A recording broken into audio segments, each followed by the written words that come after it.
We had quite a big sample size. And we found out that very few of the skulls, 2,000 to 3,000 years ago, have Native American haplogroups, which is ancestry. So that obviously tells us that they didn't originate here. They must have come from somewhere else. And when you study all the different haplogroups that show up in the results, you see the only place in the world where you get all of those haplogroups represented is around the Black Sea and Crimea. And the other largest elongated skulls in the world are found there. So that's those are two factors that create quite a probable link. So the questioning is, why would they leave? And it's very likely that they were chased out of their home territory, which is typical of Europe and Asia anyway. Over the course of time, you always have marauding armies coming in some locations like Israel over and over again. Yeah. And so displacement is the most logical reasoning behind it, but how and why they wound up in Paracas is the next question that I'm presently looking at now. They have these, like it's a big trip, and I know you explained how they probably escaped through the Red Sea and went out through the Polynesian islands and across maybe even Easter Island, and the fact that they carry red hair, which is not found in Native Americans. I mean, not that I know of anyway.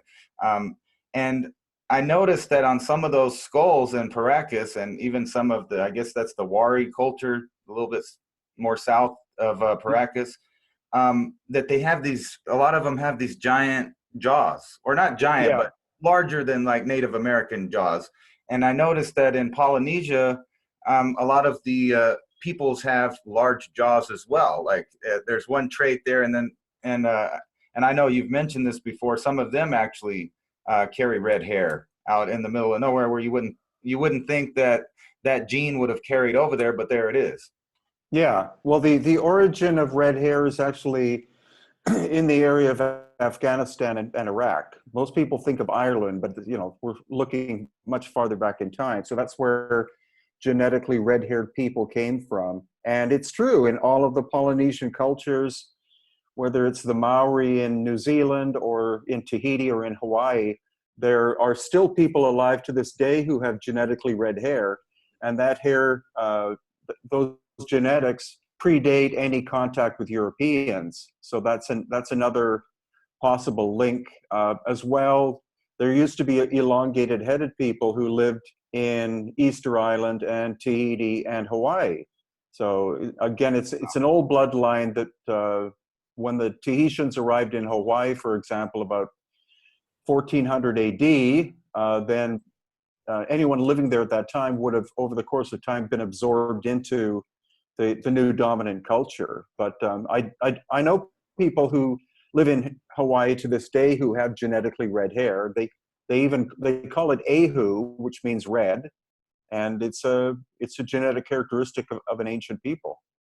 Yeah, and I've noticed that a lot with Middle Eastern people too, that there's very few groups, but there are several groups, and even in Northern Africa, there's I forgot the name of them, but they are found to be indigenous African people, but they are white, and a lot of them have green and blue eyes, and even Rh negative blood. Some of them, actually a large amount of them. And I wanted to know maybe if the Paracas people had any connection to a lot of these mummies they find in Northern Africa that are redheaded as well, and the pre-Pharaonic people seem to have even they were fast. I've seen a lot of statues with the stone cut where they were depicting blue eyes in them, and then also maybe Ramses that had red hair, and he's from the Libya, Northern African area. I thought maybe I might be wrong about that, but he seemed to have had red hair too. So that seemed to be pretty common around even Egypt at one time or another. Yeah, no, that's a really good point, and that's something that almost nobody knows about, because people think of recently I've been watching some documentaries where they're recreating the time of Tutankhamun and stuff like that, and all the actors are actually Arabs. Yeah. But the Pharaonic people, the descendants of the Pharaonic people, are what today are called the Coptic Christians. And so they are the descendants of the dynastic people, because when the Romans conquered Egypt, they introduced Christianity. And so the people living there at the time were the descendants of the pharaohs. And so they adopted Christianity. And then in the 600s came the invasion from Arabia, and that's when the Muslim influence entered. So there's still about 8% of the population of Egypt who are the descendants of the dynastic people, and they have blue eyes and green eyes, and some have red hair, because I've met them. I know I'm sidetracking off of the practice people, but I kind of think That's it's okay. all one story, kind of in my mind, at least Sure. for me paying attention. But I don't know if you've heard that they unearthed I think they said it was 15-foot sarcophagus stone, and it's that really hard stone like the other stuff that seems to be pre-pharaonic, and they opened it up. But I wanted to show you a picture.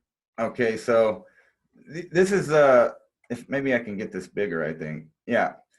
This is supposed to be the 3 mummies they found in this sarcophagus that what they say, it says in the article, were decomposing in sewer water. But I noticed that you can't see this skull right here. I mean, I noticed that these look kind of normal skulls, but this one has this weird small hole in the back of the skull that it immediately, and it kind of even looks a little more bulbous than these two. So I couldn't find any better pictures of the skeleton, because they said they were going to open it in a couple weeks, but I guess they got they wanted to hurry up and do it, so they hadn't opened it up, and this is what they found in there, which I thought was really odd. Like, that didn't go in there in the first place, maybe. But this skull that you can't really see here for some reason has a really small I forgot what that thing's called in your neck. But this doesn't seem to be like these others, and I was kind of wondering, like, what your thoughts were on this. Let me back out of this picture thing here. And but anyway, I noticed this looks a lot like those bigger boxes that you have on this video, the stone boxes in Egypt. And it seems to be like the same people made that. But the thing they're saying is this thing had mortar on it, which, as far as I know, they didn't, these older, kind of more technologically advanced stone heavy boxes, they didn't have mortar, did they? No. And like, this is a classic example of something that was made several thousand years ago and was then used probably during the time maybe of the Romans to bury people into. Yeah. Yeah. Yeah, because I didn't think that this, because they're trying to say that this is pharaonic too, or it's a No. 9 foot, excuse me. But yeah, I thought that was a kind of amazing. But I did notice that skull in there, and it immediately made me think of the Paracas skulls and how they're completely different from Homo sapiens. I mean, and I was also wanting you to get in maybe about, like, as far as how many different humans that weren't us were there at one time. Well, that's the problem, is that we Homo sapiens is very effective at taking over other people's land and wiping them out. So it's unknown how many others there were, but it has been stated by 3 doctors so far. Just the position of the foramen magnum, which is where your spinal column enters your skull, it's over 2.5 inches farther back than it's supposed to be in the Paracas skull. So that's not the result of head binding, that's genetics. Because of the size and shape of the skull, nature, or whatever you want to call it, evolution, caused that to be there in order to be able to balance the skull properly. So that by itself, these doctors have stated, make the Paracas at minimum a subspecies of human being. They're not Homo sapiens sapiens. There's something else capable of breeding with human beings. And that's where the whole thing about head binding began with the Paracas, is as they mixed with normal looking people, the genetic characteristic of the Paracas started to disappear. So they started doing the head binding in order to maintain that design of skull. But again, this is something academics aren't looking at all. Yeah. So it's me. Yeah, and I did notice that, like you said, you were talking about how it seemed to be like some of the skulls were maybe whoever the Paracas people were originally, and then later on, it seemed like you said, they were interbreeding with the locals, maybe the Mm-hmm. Nazca or somebody. But I noticed those videos where you were talking about like most of the heads, or at least for the Paracas people, were found kind of in one spot, like a mass grave, almost like someone moved in and decided that no more of those people there. Yeah. Well, there are four major royal cemeteries in the Paracas area, and that's only where the nobility were buried. The common people were buried just all over the place. They could be under the house right here. I don't know, but but that's the last of the royal cemeteries at a site called Camacho, and it's a very shallow tomb. All of the skulls show head trauma, like they were banged over the head. There between 50 and 100 of them in this mass grave. All the bones are broken. They were buried maybe about a foot deep, which is not traditional. Traditionally, they were buried 10, sometimes 20 feet underground. And so that to me looks like a killing field. And the timing matches when the arrival of the Nazca people happened.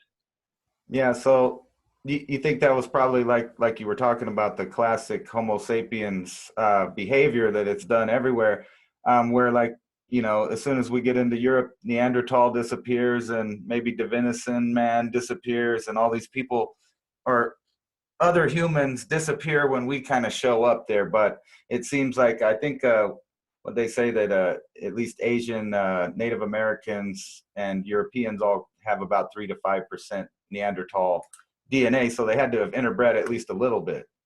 Right. And No, exactly. So I know you recently got these skulls tested, and you go ahead and tell us what the results are, because they're pretty mind-blowing, even with the little bit that you get back. And I also wanted to ask you, like, do you feel like you're banging your head against the wall when you interact with supposed real scientists, archaeologists, where they just don't want to go down certain roads? I honestly don't bother to anymore. Like there's no opposition to what I'm doing. They're just basically ignoring me, which is fine. Even the Peruvian archaeologist who was in charge of the DNA study, because we had to have a Peruvian archaeologist because we had to get permission from the government, so they insisted, and he did that, and he did write his report, but he just submitted it to the Ministry of Culture. It didn't go in any magazine or publication, or he didn't go on TV or anything with it. And I was kind of perplexed about that. And I went to see him about a month later, and I said, "What about these haplogroups that don't match Native American?" His answer was, "Well, that's very curious." He didn't want to get into a discussion. He didn't even want to talk about it. He said, "Well, it's kind of strange." And then I showed him some photos of some skulls from the area that he'd never seen before, because they're in obscure little museums, and they're very big skulls. They're much bigger than cranial deformation. And he just said, "Well, those are very strange. No interest in pursuing it. Like, he's just a government man doing his job." So that's why I decided to make YouTube videos about the results, because I knew the academics wouldn't bother. And YouTube's a great way to send information out. So these are basically the results that we got of 1, 2, 3, 4, 5, 6, 7, 8, 9, 10, 11. Yeah, of 11 skulls. One of them is the haplogroup, which is the mitochondrial DNA, as in the mother's side. We weren't able to get anything from the father's sides, because that's nuclear DNA. It's very difficult to get. But we got U2E1, H1, HK,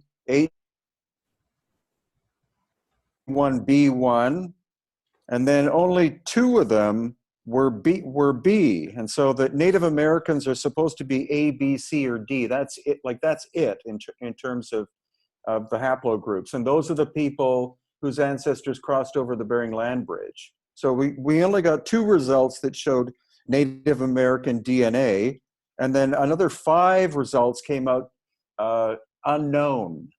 So the computer program was able to detect that it was mitochondrial DNA, but nothing known to science. Yeah, so this wasn't something in their human database. Yeah, exactly, because all human beings, all ethnic groups in the world have been DNA tested. You know, the whole genome has been done. So Yeah. these show ancestry of some unknown hominid or humanoid or something. Which is kind of strange because that leads you back to Europe or Eurasia at least. And it seems like, you know, you had at least in that area several different humans, and it kind of makes you think of, you know, like Lord of the Rings or something where there's all these different kinds of people. Like, you know, they obviously, if they came from that area, that's the same area that Neanderthal was in for a long time, and maybe even the Venison man way northern to them. So it could have been like a you know, like you said, just an unknown group of humans we haven't found, and they don't want to talk about it because it really messes up things, because that means there was somebody in recent Homo sapien times also running around the planet, sailing and building, and you know. So that is a really crazy idea. And I thought I heard you also talk about blood types that show that there were mixed Oh yeah, all over the world, like just regular. I believe Native Americans are mostly O, I think, or maybe that's backwards. yeah. From Mexico down to from Mexico down to the southern tip of South America, all people of 100% Native American ancestry are supposed to be blood type O, like 100%.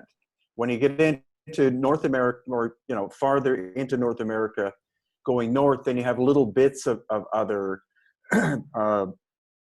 blood types in, but the studies I've seen from Mexico all the way down to Patagonia is 100% blood type O. So this guy called Will Hart, who's an author, he sent me some data from an article that was published in a scientific journal in the 1970s. And right after it was published, the the authors were contacted and were told that that study was to be crushed, as in it was pulled out of all the records. So you're not able to track it down, but he was able to find it. And of 14 samples of Paracas blood that was tested, this was taken from, I think, cloth samples from the mummy bundle.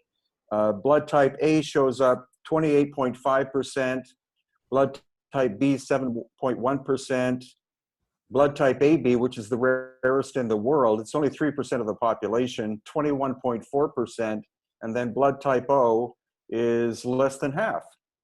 So Yeah. that shows you a lot of ethnic mixing going on somewhere.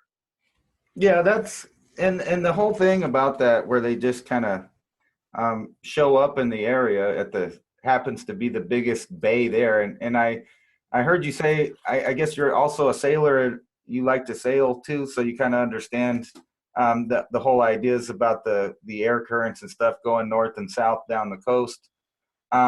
So it was kind of amazing to me that they landed there, and I wondered if there were people to the north of them, like where the Olmec heads and stuff were, and they knew not to go there, or possibly they knew about these ancient structures and ancient calendars and all that stuff that were close by. Maybe they already knew that stuff was there, and that's why they went there.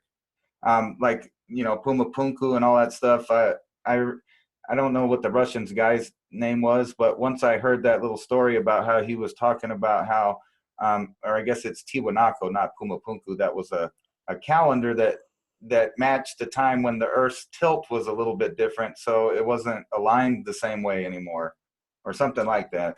And then I kind of wanted to get into who you thought built all these things that are out there, like this moon rock area that has this amazing, possibly solar and lunar calendar in the rocks they're cut, and some of these other places like I'll wait a minute and get into the Devil's Door there, because I had a thing I wanted to ask you about. But some of these other things that seem to be precision cut just in the rock out there in the middle of nowhere, and the Inca seem to have discovered them, just come upon them or whatever. Yeah, well, what we find is we find different construction styles. So in the area around Cusco, which was the Inca capital, that's where the polygonal stonework is, where the stones fit perfectly together. And each stone is a different shape and size. Sometimes they're 4-sided, sometimes they're 12-sided, but they 3-dimensionally interlock with each other. And that's not something that we could do without a hell of a lot of effort today. Then Pumapunku and Tiwanaku are actually the same place. It's just that Tiwanaku is a much bigger location, but they're basically next door to each other.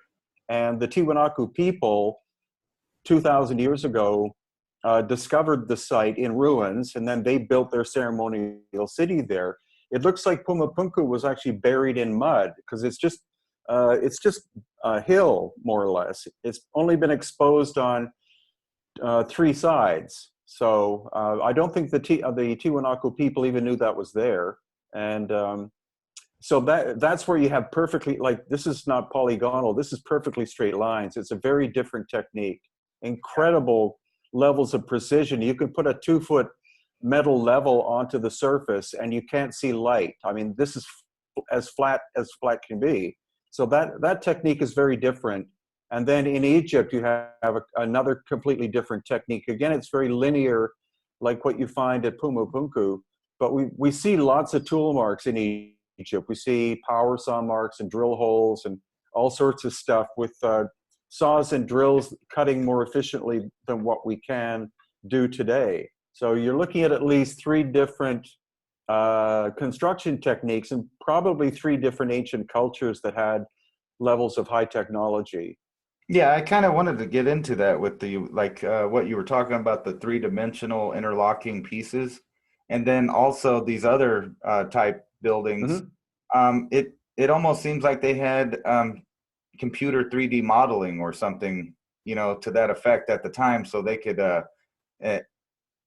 a machine that would cut it out like a router or a laser or whatever it was on some of these things in Egypt, and even some of the stuff in South America there looked like these were computer programs that knew exactly the mathematical way to carve it into the rock for whatever purpose they were using. I mean, I'm not saying they had computers. Yeah, well, I'm saying it seems like in today's world, we would have to 3D model it and then use high-tech tools to accomplish the same thing. yeah, no, that's the case. Like in Egypt, it's more linear construction. So the stones more or less stack on top of each other, except the casing stone on the Great Pyramid is what's left of it is like hyper precise. You can't fit a human hair in the join. So that blows the idea that the dynastic people with bronze chisels did that work. But yeah, the polygonal stuff, every stone's a different shape and size, and there are no straight lines. So you have curves and counter curves that are matched by the corresponding curve and counter curve. You couldn't physically pull one of those stones out of the wall because it's locked into the other ones. Yeah. And so for us to do that, yeah, each stone would have to be done individually and would have to have been done with something like a CNC machine controlled by a computer in order to match where it's supposed to fit. So yeah, the stuff in Peru is actually much more puzzling than the stuff in Egypt. Egypt is a question of incredible scale. Yeah. Like the Great Pyramid or the 100-ton boxes in the Serapeum, or even the 30-ton one that they found in Alexandria. There's, even when if it happened to be from Roman times, the Romans couldn't carve like black granite to that level of sophistication. So that by itself is telling you that the box itself is much, much older, was rediscovered, and then was repurposed for the burial of three people. Yeah, Uh, it kind of seems like there was, like you said, different cultures, but they all had similar tools, or at yeah, least technology, and they just had different styles. Like when you look at the Osirian behind the pyramid there, that oh, just blows my mind. I'm thinking, like why haven't they dug it up? Why aren't we looking at the whole thing? And it's obvious there's a. Do you think those people are the people that made the other technologically advanced stuff in Egypt? The people that built the underground city there that's still there? oh yeah, because there's a whole series of tunnels that I've been in the tunnel system. I've been 3 levels underground at Giza.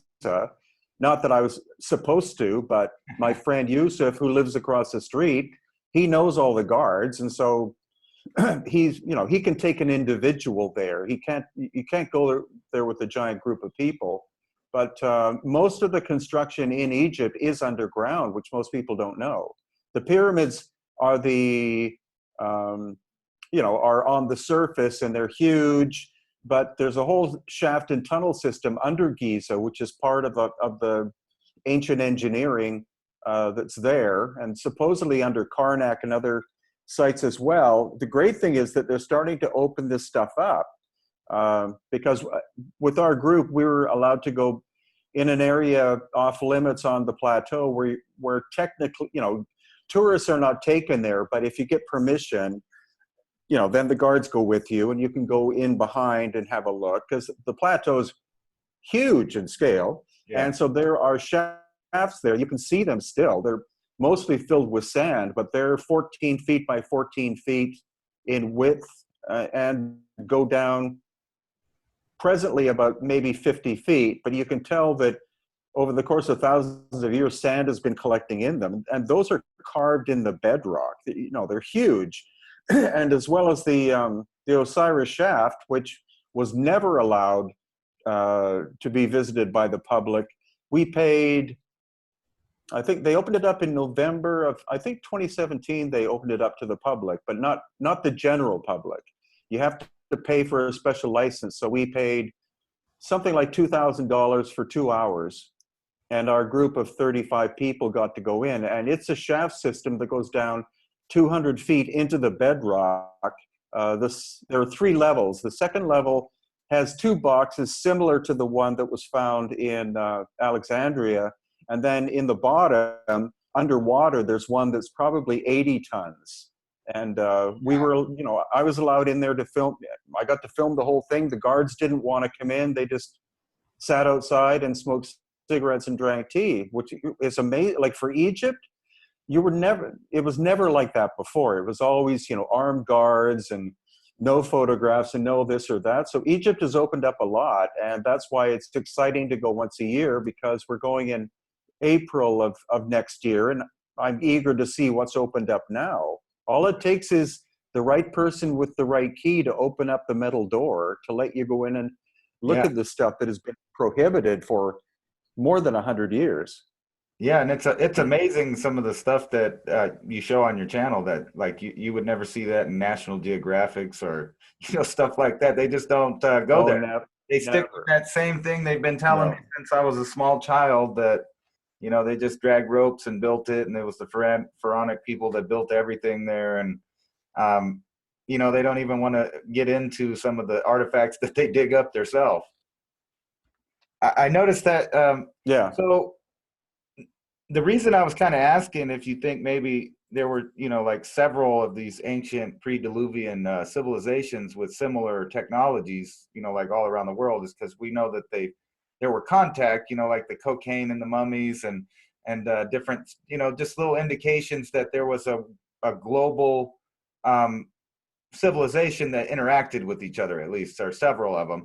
And I was wanting to know if you thought that maybe all of that was based on stone technology, because it seems like, all of these megalithic buildings, they have these weird notches, and obviously they seem to be able to manipulate stone. But not only that, you bring up a lot of the times when you go to these places that they have resonance, and like Christopher Dunn was talking about, how you could drop sulfuric acid and zinc oxide down the shafts, and it would the vibration of the Nile River underneath in the chamber would make a sonic resonance that would put off X-rays from the hydrogen that was coming out of it. And to me, that just made absolute technological sense, you know, like, but not only that, and this is kind of where I wanted to get to the Devil's Door, is that I noticed when you go up on Machu Picchu and you were showing the main attraction, the calendar there. And I was also going to ask you a question about I think the little facets all over it that seem to be like a separate calendar, because you were talking about in that video that each of the fields were facing a different way with just a little bit different light for different crops. And I was wondering if maybe that calendar also told people when to plant on each of those things, because it seems like a really complicated calendar up there. And that kind of gets into this stone technology. Like in Egypt, they always have the obelisk, and everything's always some kind of super hard quartz, mainly quartz, granite or diorite or something like that. In South America too. And when I look at that Devil's Door, it looks like something just parked up against the wall there. And maybe it was something like communication, like all the way through the stone. If they had power going through it, or they had some way of making piezoelectric power out of the spots they go. I also was thinking, I saw you in that amphitheater thing, and I think it was the Mari. That might be where it's at. But you were talking about how the sound, it seemed like some kind of sound engine, and it made me think that maybe some of those places are transmitters and other places are where you would receive messages through the crystal rock, or not, if that makes sense. Yeah, no, that's what we're looking at. We're looking at resonance now, and the reason why the precision fit isn't, you know, people will say that that's for earthquake proofing, but that's not the reason why they were made. They were basically earthquake proof, but the reason why you don't have mortar and you have very close contact from one stone to the next is so that you can set up a vibration or a resonance inside the structure. And that creates a different kind of energy inside the structure compared to outside. So that's why in Cusco, the megalithic stuff tends to be courtyards. And so the energy inside would be slightly different from the outside. And with the Great Pyramid, of which there are, you know, they're the three on Giza, but there are also two at Dashur, the Bent and the Red Pyramid. And then there's another two sites called Abu Sir and Abu Ghurab that had pyramids that are now destroyed, and another site called Abu Rawash where the whole thing looks like it was taken apart. So you had like probably 8 original pyramids that were built with incredible finesse, and then the dynastic people come by later and they try to copy them, but they don't do a very good job. They make them out of mud brick, or in the case of Saqqara, there's the Step Pyramid, which was probably a dynastic attempt to replicate the Great Pyramid. But the only way they could do it is to do it in a step fashion. They weren't able to do the engineering of perfect, 52-degree angle, perfect sides. Also, I think that the Great Pyramids were collectors of energy, not necessarily electricity, but energy of some kind. Yeah. And that was transmitted to the receivers, which were the obelisks, because the obelisks could not have been made by the dynastic people either. Anything out of granite or basalt or cyanide or diorite was not something that the dynastic people could do, because the material is too hard. They worked, like, they did beautiful work in limestone and sandstone, but those they could manipulate with hardened bronze chisels. But with the harder stone, if you go to the Cairo Museum, you will see dynastic period, relatively small statues, like maybe 6 feet tall, that were done during dynastic times, but they don't have a polish to them. They're really rough, because that's the state of the art of the tools they had. They had hard stone pounders and bronze chisels, but then next to that, you'll see something which has a super high gloss to it, and that is a pre-dynastic sculpture, because the basic principle is your tool has to be harder than the material. So copper and bronze can't cut granite, So you need something at least on the level of carborundum or diamond. Granite contains quartz, which is 7 out of 10 hardness, and so you need something harder than 7. So you can't use sand to polish granite, because the sand's going to break down at the same pace that the granite breaks down. So you need something harder than that. And diamond technology is not something that was invented until the 19th century, used in the mining industry. So you're talking more than about 2,000 years after the dynastic Egyptians, not during. Yeah. So that's the basic principle. And in Peru, we may be looking at technology which is actually so foreign that we don't have that capability. Like to do the polygonal work, it's so complex. Material is so hard that the stone could have actually been altered in terms of its consistency. They may have had a technique to be able to make the stone temporarily go soft. So like squishing marshmallows together. That's why you get this random pattern. You don't get, you don't get straight lines. It's always curves, which makes things like 50 times more difficult to make. Yeah. That's like another point that makes me think they had some kind of, like they understood the quality of quartz and the different rocks, because it seems like, with all those different surfaces vibrating together in a place that obviously they knew they had earthquakes. Because that's what, that the Devil's Door there, it really looks like, it reminds me of where you plug in an electric drill or something. It almost makes me wonder if they had some kind of machine that could use an earthquake when they just backed up to that rock and just charge up whatever it was they were using. Or like, it seems like, the crystal part of the mountain was the most important part, even at Machu Picchu, with that thing that's literally, like you said, the peak of that mountain. It's not a block they put up there or anything. Yeah. Well, also the standard story behind it's called the Intihuatana, which means the hitching post. And it's the most iconic thing in Peru, basically.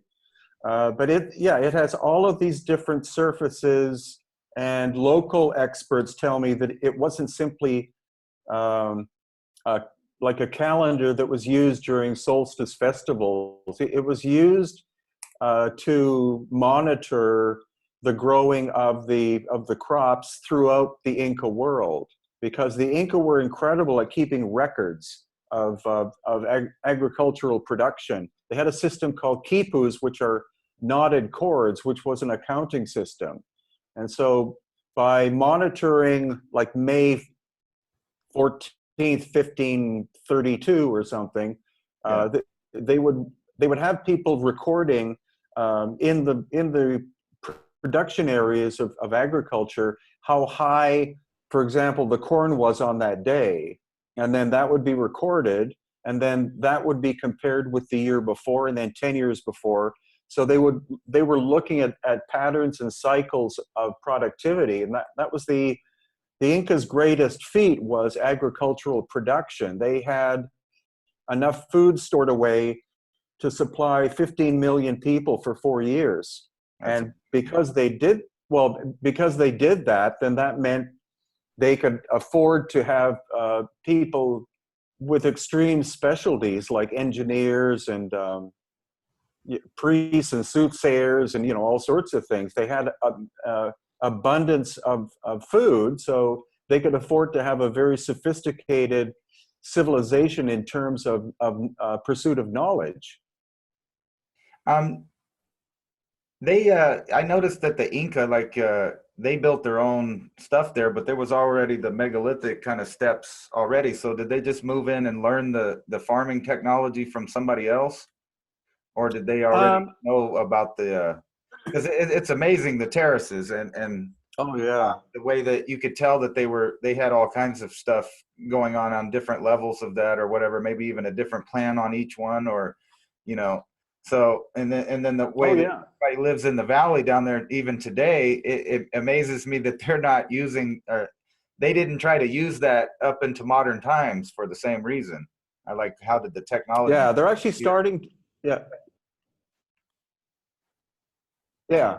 Well, the key to the Inca is that they basically spent 1,000 years in Lake Titicaca on the island of the sun and the island of the moon, which are um, it's almost a Mediterranean climate, except at night it gets really cold.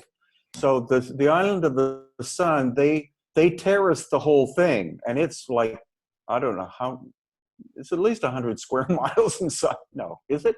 No, it's at least 100 square miles in size, and they terrace the whole thing. So that's where they spent quite a bit of time experimenting with how to grow food, how to produce different types of food, because at the peak of the Inca world, they had 3,000 different varieties of potatoes. And so they were growing food from the valley floor to the tops of mountains, and each one is a microclimate. So that was their key success. And like at least 300 kinds of corn and all sorts of different things. So they spent about 1,000 years on the island of the sun, which is, you know, quite harsh. And by the time they entered Cusco and the Sacred Valley is springtime year round, and so it's very productive. So that gave them more than 500 years to be able to do more experimentation with how to grow food. And that's what as they expanded their world, that's what they used as a bargaining chip. They didn't use military that much to expand. They used trade and commerce and diplomacy. And so they were able to give to the people who they expanded into types of seeds that those people had never heard of. And so that helped them to also be much more productive and wealthy. Yeah. Yeah, it amazes me though that there's so much civilization based right around those mountains and that coast right there. It's like, and obviously or not obviously, but it seems like there was another ancient culture kind of in Central America and in southern Mexico. Maybe I was kind of wanting you to break down the kind of the timelines of the people, like who came first, and who were the people before, like the Inca and the Mayan and all of that. Because I mean, they teach that nowadays is basically what they focus on is Aztec, Inca, and Mayan is the ancient civilizations, and I rarely hear them talk about any of the other ones that came before them. Mm-hmm. Well, probably the oldest civilization in Central America and Mexico and Central America is the Olmec, this very obscure people who supposedly made these giant basalt heads, but that hasn't been proven. Most of the heads were found buried underground, you know, for a start. And so they were the earliest culture, somewhere around 1000 BC. And then later on came the Maya. And I think the Maya more or less collapsed around 900 AD. And then the Aztec moved in from some land to the north, and they found what we call Mexico City. It was actually a number of islands in the middle of a lake called Texcoco, and they built their civilization there. They kept expanding and expanding the island, and now, of course, there basically is no lake left. There's a little bit that you can see traces of, but Mexico City is the whole city is built on a lake, which is really dangerous. So they build these skyscrapers with very little foundation, and the highways even go like this now because of the number of cars going on them. The surface underneath is not that stable, and then anytime they have an earthquake, then it wreaks havoc because again, you know, Mexico is not on a stone foundation. So those are the Olmec, the Maya, the Aztec, and then also the Toltec are the four major civilizations that existed in Egypt, with the Aztec being the last one, destroyed by the Spanish under Cortez about 30 years before the Inca were destroyed. And there's a lot of megalithic stuff that seems to be at the bottom of those pyramids too, because I know you mentioned a lot, and I do some shows with another channel, and we talk about a lot how it seems like no matter what, when a new culture comes, they always go put their their new religion on top of the old religion to make sure that that stays a spot that people pay attention to. You know, like the Catholics showed up and then they put their churches all over the place. But it seems like they were doing that already. Like the Aztec came and built on some Mayan stuff, and the Mayans came and built on something before them. And that there's like little chunks of kind of proofs at the bottom or under all of these things that there's all this megalithic stuff that just doesn't match the rubble, you know, mortar and block system that seems to have come after it everywhere, like even with the Inca. Yeah, no, that's a good point, because when the Spanish entered and took over Mexico City, then they took the temples apart and used the stones to build their to build their churches, which did two things, or probably three things. One thing is it was a way to destroy the old culture, because the sacred sites were being taken apart, and then also they didn't have to go quarry their own stone, and also that's how you change the culture. It's like, this is the new belief system. In the case of the Spanish in Cusco, what they did is they built the churches right on top of the temples. They would take the temples apart and then rebuild them exactly in the same place. Whereas the Spanish didn't do that in Mexico City. They took them apart, and then a block away they would build the church in general. And that also happened in Europe, like with the cathedrals were built on older sacred sites, et cetera, et cetera. But yeah, no one's really been looking at the megalithic elements in Mexico, as far as I can tell. And I noticed when we went to Palenque that there were these huge slabs of basalt sitting there, and then everything else is made kind of out of rubble. And so that didn't fit. And so when we went back, I saw more of that. Especially there's this obscure little place called Mitla, which is in the Oaxaca district of Mexico. And that place blew me away, because there you have, again, kind of volcanic rubble with volcanic ash as concrete used to build stuff. And then the beams on top, there are at least 10 beams that weigh 6 tons each. And then there's one that weighs 10 tons and one that weighs 18 tons. And it's like night and day comparing the construction technique. So obviously the native people who built Mitla found these megalithic blocks sitting there from someone else and just said, well, let's use these and put them on top. So that's what you see. Yeah, that's crazy. And you know, I wanted to move back to Pumapunku for a minute. Sure. That seems like, well, kind of like the Osirian there, just something that just seems so far out of time and everything, that the technology there and just the way that everything's routed and cut straight and has different shapes in it. And the way it's just sitting there, like you said, it's on mud. And I've seen the little pillars of mud that still have like megalithic block just sitting on it, and it's got mud underneath it. That shows, you know, like obviously either the lake flooded or there was massive amounts of storms or something that flooded the whole area. But I also saw where you've been to several places in Peru where it seems like there's some kind of melting. And then also in Egypt, like, and I think you were saying it was like some kind of maybe plasma in a solar storm or something that maybe even triggered the Great Flood. Yeah, I think it was all part of this ancient cataclysm of 12,000 years ago. And that's been corroborated by Dr. Robert Schoch, who's a geologist. He's the main one who's been looking at plasma ejection from the sun being something that ended the last ice age, like very rapidly. So at certain locations like Karnak and this very strange place that I just made a video of recently called Tanis in the Nile Delta, like huge megalithic works where everything has been, like everything's damaged. It's not damage caused by an army coming in, you know, hitting stuff with hammers or something. The surfaces are burnt off, and different stones react to heat in different ways.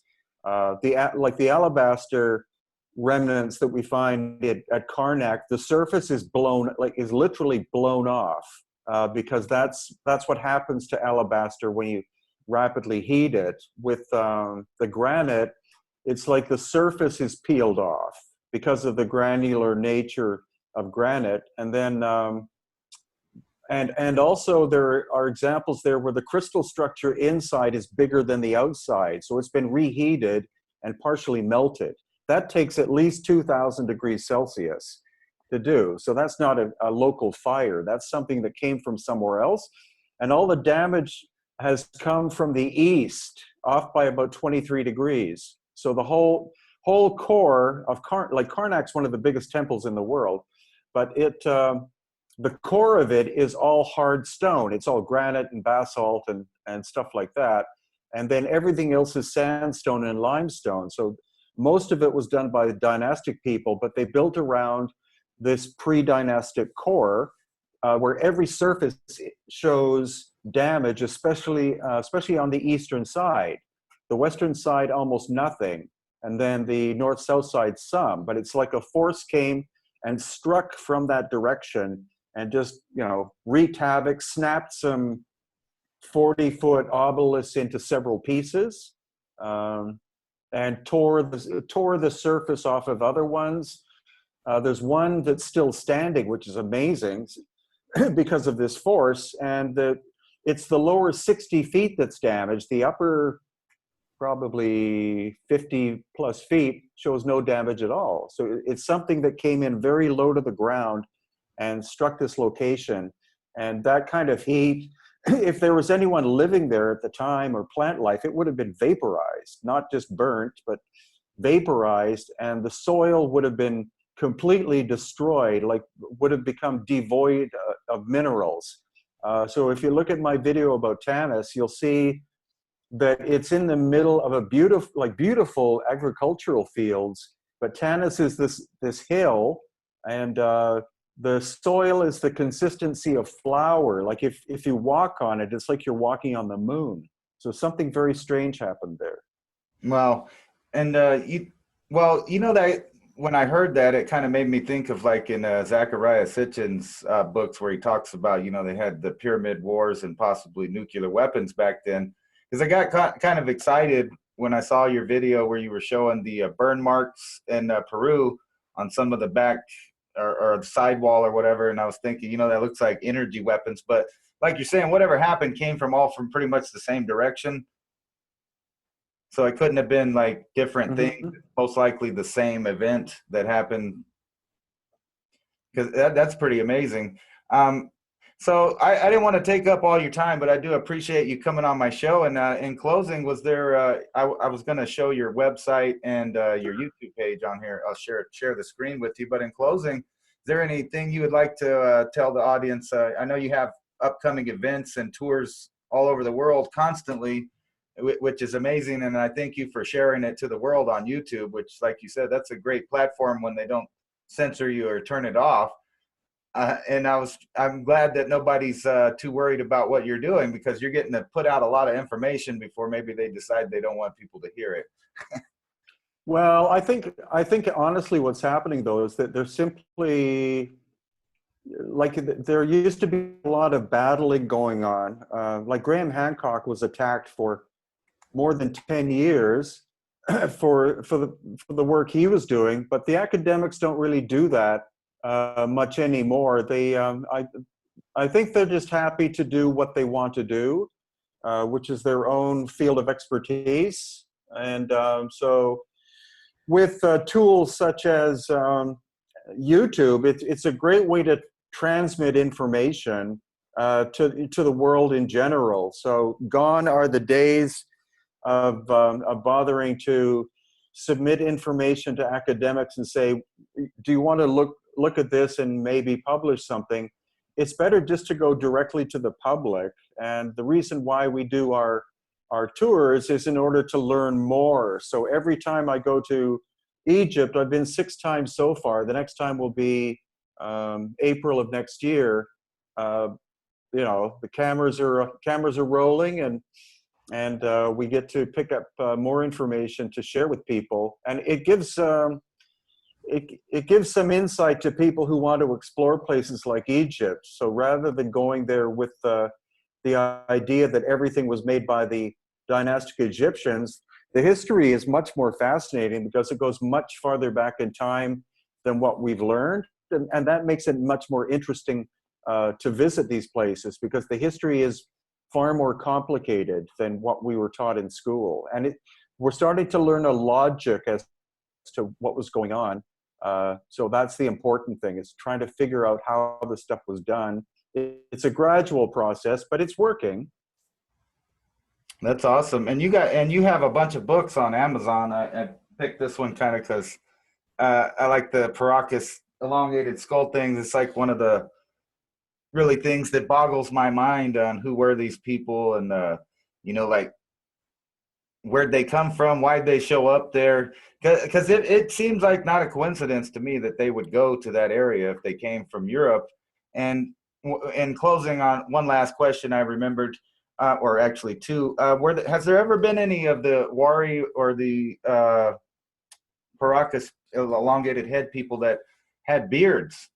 Like some of these ancient gods like Viracocha and whatever, they always depict them with a beard, which isn't normal for the area. No, that's a good point. That's why that's another good reason for me to live here in Paracas, because I'm quite close to where the ancient cemeteries are. And so once in a while, a new artifact will show up that I get to inspect. So far, I haven't seen a mummy with a beard, but I'm hoping to get the Lima Museum warehouse, where they have 10,000 Peruvian skulls and probably hundreds of Paracas ones. So if there's a mummified one, that'll tell us whether they had facial hair or not, because that's not a Native American characteristic. So Yeah, that's, be awesome. Yeah, well, that's, the process is ongoing. I'm in no way done. I'm going to do more DNA testing. It's just now I'm going to do it myself. I don't have to bother to go through the government anymore, because they frankly don't really care. If something is in a private collection, then they're not interested in getting involved. And I said, well, would it be okay if I sampled them and had them tested? And they said, well, that's out of our jurisdiction, so we don't care. Awesome. which means yes, go ahead, basically. So that's what I'm going to do. It's the price of DNA testing keeps going down. It's down more than 90% than it was 6 years ago. Wow. And the machines are getting far more complex in terms of what they can study. So yeah, I've got some candidates coming up to be able to do that. The question is, will I do something like a GoFundMe campaign or what? I'm not quite sure yet, but I'm going to keep going with this till I'm spiral off the mortal coil here and go somewhere, go to the next realm of existence, I guess. Right. And the other last question, I promise. Has there been any other Sumerian links, kind of like that bowl found in Bolivia? Or is that the only one? And see, because that one's kind of questionable. I think that maybe someone created it recently. It's really hard to tell, because we do see Tiwanaku figures carved onto it as well. So either it's something that came from Samaria and then other carving was added to it, which could be. But some artifacts have been found in Ecuador near this cave called Tayos, which is in the jungle, and they really look Sumerian. They're supposedly in the museum, a major museum in Ecuador. I just saw a video about that yesterday. I had no idea. They have 5,000 artifacts that were taken from this collection. Some of the metals look like they're very complicated alloys, so not something that would be native to Ecuador. But those could be artifacts that came from somewhere like Samaria, because a lot of the iconography looks Sumerian to me, and there's no reason why the original person who had them, this guy called Father Crespi, who was a Catholic priest, there's no reason why he would have had them fabricated, because he lived in a little village in the jungle, why would he go to the expense of having something like that made up to be stored in some warehouse behind his church? It doesn't make sense. So that's something I may be part of a documentary coming up, going to Ecuador to study that stuff. So that'll be interesting if it happens. All right. And like I said, I really appreciate you giving me the opportunity to talk to you for a minute. You're kind of, it's hard in today's world to have a conversation with someone about any real topic these days. I mean, not to say that we've been dumbed down, but it seems like we've been dumbed down, and I'm glad there's people like you out there that are still researching stuff so that we don't pass through another generation where things just get further forgotten. You know what I mean? Yeah, well, people are distracted by stuff now so much that it's understandable that they can't think properly. So yeah, that's why, you know, I chose to live here because my wife is Peruvian, and because very few people are looking at what I'm looking at, and I get pretty free access to look at what I want. So I feel very well. I'm very grateful for it, and it's every day is just another adventure in this ongoing unraveling of what the hell was going on prior to the time that there was supposed to be civilization, when we obviously see examples of lost ancient high technology in different places. Yeah. And then the whole concept that the caveman just kind of walked off of the Pleistocene and started building, you know, these complicated things, and then after that they forgot how, and then everything gets crummy for a long time, and it never made sense to me. And I am glad that you know, people like you are out there pointing out some of the just common sense things when you walk up and look at some of these things, that the story doesn't match the evidence on the ground. And I really want to thank you for coming on my channel, but I'll go ahead and let you go, because I'll talk you to oblivion with, like I said, 1,000,001 questions. And I'm going to go Well, ahead. why don't you contact me? Oh, sorry. Go ahead. Yeah, why not contact me in 6 months and we can do it again? That sounds wonderful. I would love to have you on again. And maybe next time I'll try to keep it more to a single subject than all over the place. It doesn't matter. It's great. Fine with me.